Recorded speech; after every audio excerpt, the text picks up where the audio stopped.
Before I start the video, I just want to introduce myself. I'm just your typical anime fan. I'm more into the action type anime and the mystery type anime, so the likes of Dragon Ball, Naruto, Attack on Titan, One Piece, that sort of stuff. I'm not really into romantic animes or that kind of stuff. So if you want to watch content around anime, theories, predictions, reviews, reactions, news, anything like that, I'd appreciate if you can like, comment, subscribe and follow me. With that, thank you and enjoy the video.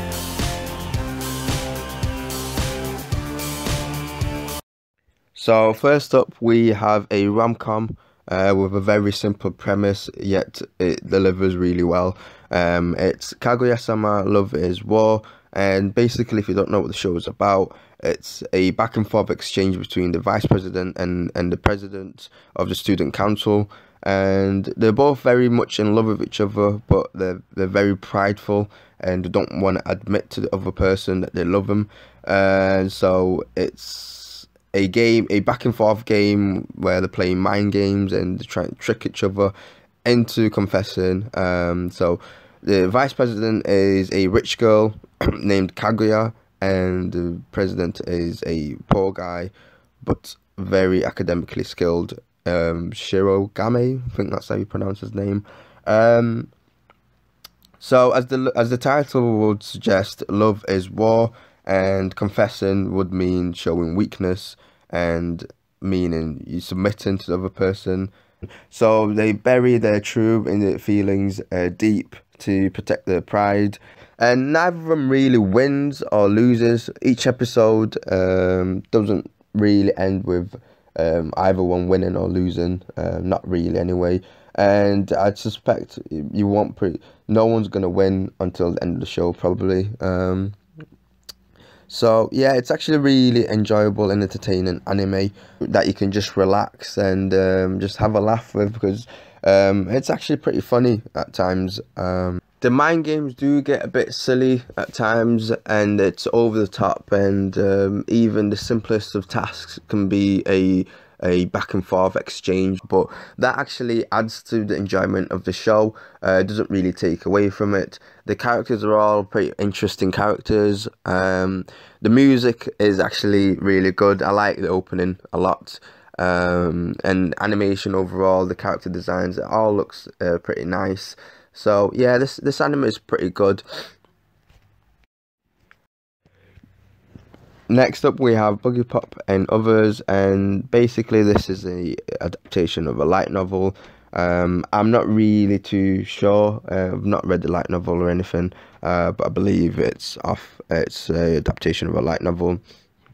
The first episode is actually pretty slow, so it does take a while to get into it, but yeah, make sure you stick with it because it does pick up. I think it took me about 2 episodes to get into it really. It's basically a mystery / supernatural horror kind of anime. Mystery aspect is really what keeps me going. It keeps you on your toes.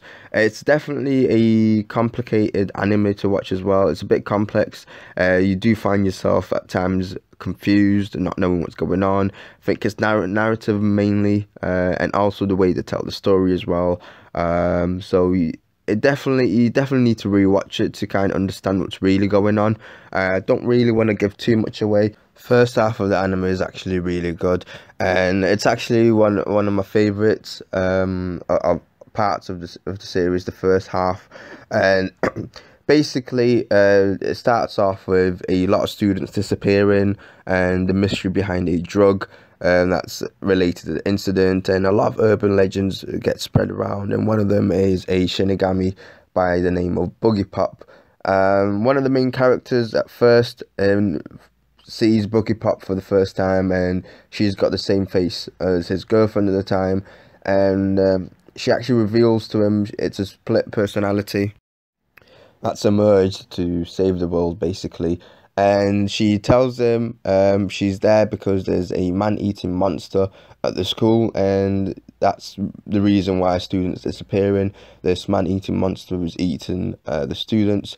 I don't really want to go too much into it because that kind of is gonna spoil the mystery aspect of it. But definitely, this is an anime to watch out for. Even after the whole mystery is solved and we find out who the monster is and that's sort of dealt with, the story still goes on and it's still interesting. But to me, the first part was my favorite part of the show. It doesn't by any means slow down or become less. It doesn't get boring or anything like that. It does basically carry on. But my favorite part was the school bit, and after that, other stuff, other characters get involved, and new characters get introduced, and it's still interesting. It's still got that mystery aspect of it.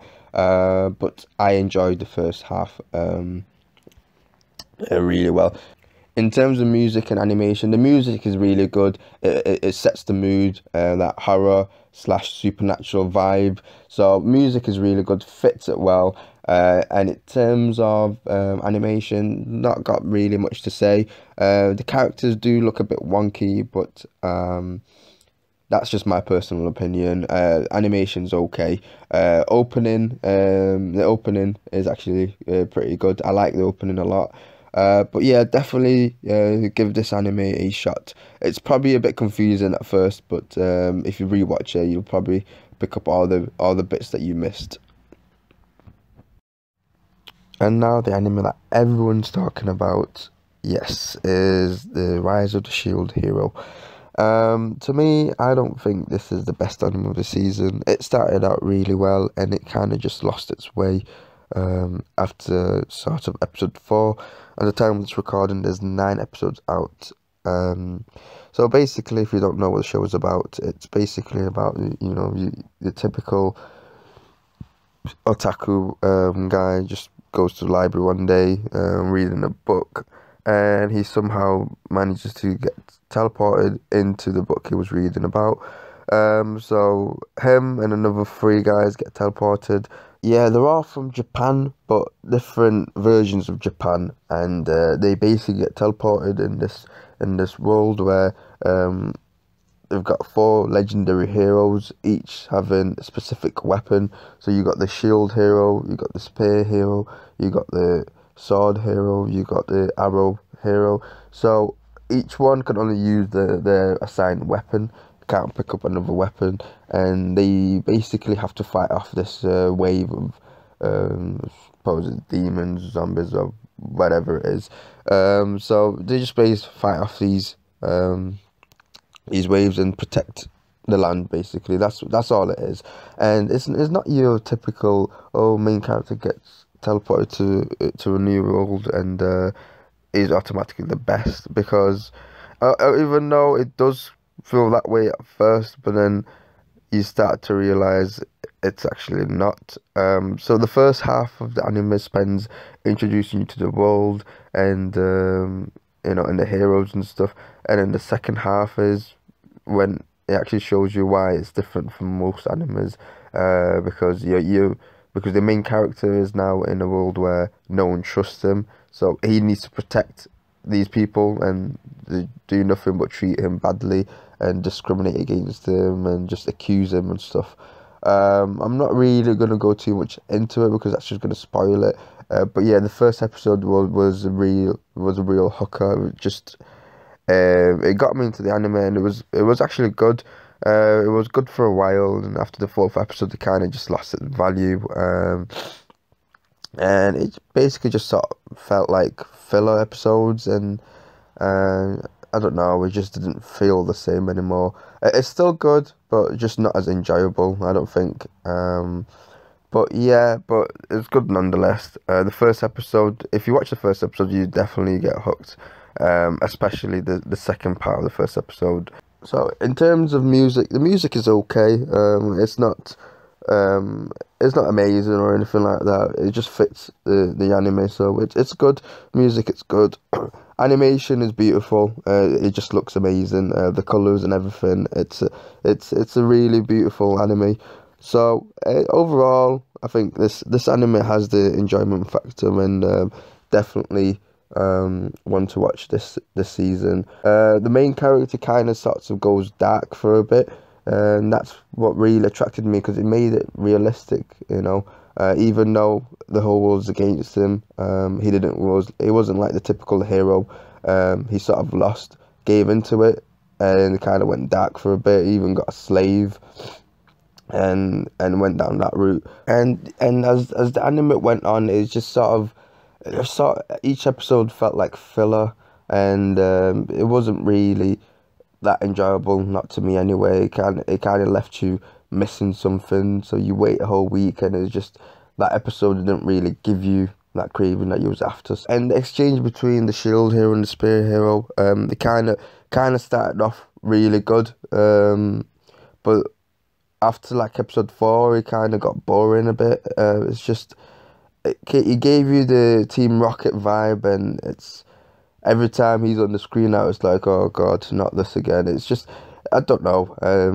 It's just got repetitive a little bit, and it's like he's just basically becoming a comic relief character, and he's meant to be one of the heroes. And I wish they carried on the rivalry between them two thing going.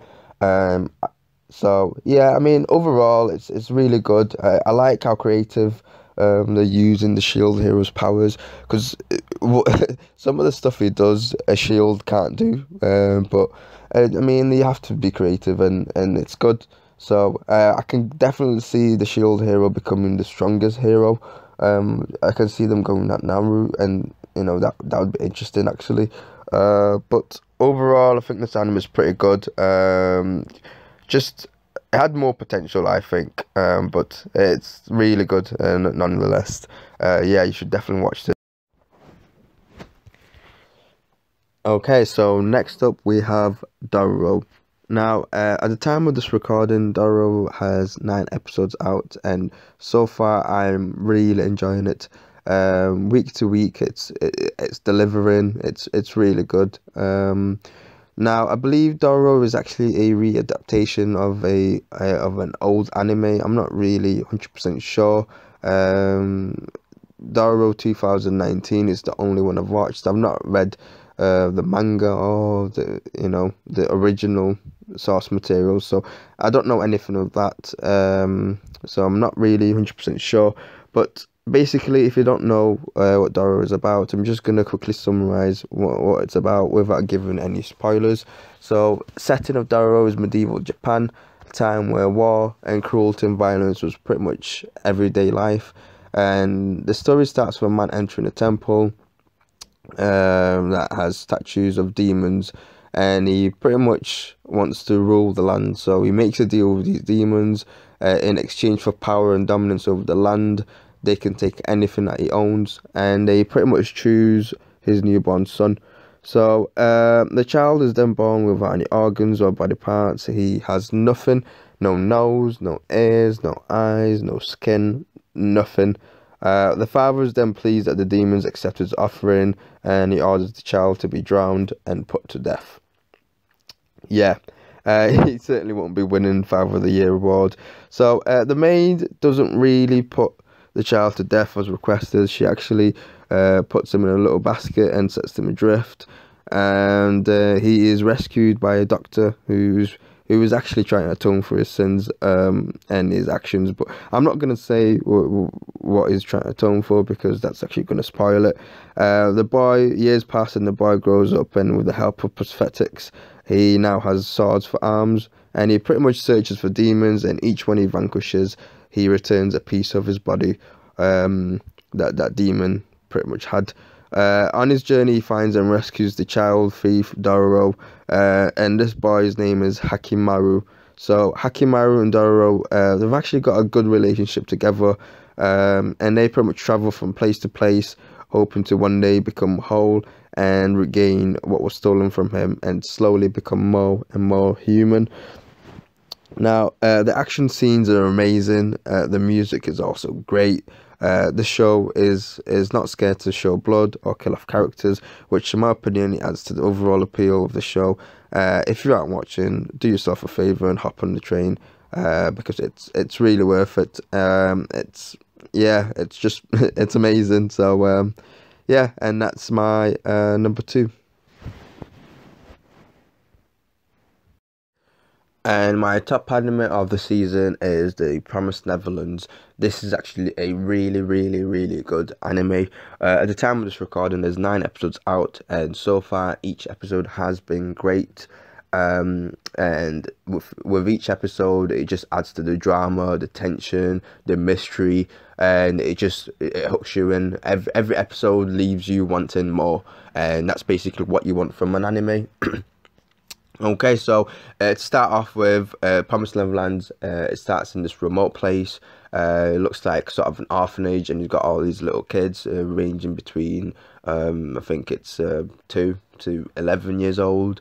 So you've got all these children, and they all refer to this woman as mother, and they're basically all being looked after properly. They're getting fed, they're being treated right. They're getting educated, and it's all peaceful and nice. But from the beginning, you can all sort of pick up that there's more to the show than meets the eye. They're all wearing white. They've all been labelled numbers, and it does give you the mystery vibe right from the beginning, but nothing's revealed until the very end, and it is very shocking. I don't really want to reveal too much of the show, but basically you've got all these little kids.